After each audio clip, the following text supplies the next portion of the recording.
സ്നേഹം നിറഞ്ഞവരെ, ഒരു സായാഹ്നത്തിൽ ഒരു കുഞ്ഞ് കടൽക്കരയിൽ പട്ടം പറപ്പിക്കുകയാണ്. പട്ടം ആകാശത്തേക്ക് ഉയർന്നു പോകുന്നു.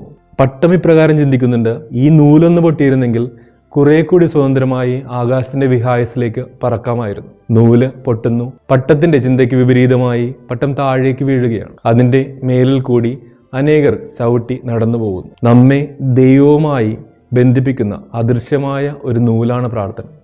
അമ്മ ത്രേസ്യ പറഞ്ഞു വയ്ക്കുന്നുണ്ട്, നമ്മെ ഏറ്റവും അടുത്തറിയുന്ന നമ്മുടെ പ്രിയപ്പെട്ട ഒരു സ്നേഹിതനുമായി നാം നടത്തുന്ന സ്നേഹ സംഭാഷണമാണ് പ്രാർത്ഥനയെന്ന്. നാം യഥാർത്ഥത്തിൽ ഇങ്ങനെ ഒരു സംഭാഷണം നടത്തുന്ന വ്യക്തിയാണ്. പലപ്പോഴും നമ്മെ സ്നേഹിക്കുന്നവരോട് നാം സോഷ്യൽ മീഡിയ വഴിയും ടെലിഫോൺ വഴിയുമൊക്കെ കോൺവെർസേഷൻസ് നടത്താറുണ്ട്. അത് നമ്മെ അവരുമായി നല്ലൊരു ബന്ധത്തിൽ നിലനിർത്തുന്നു.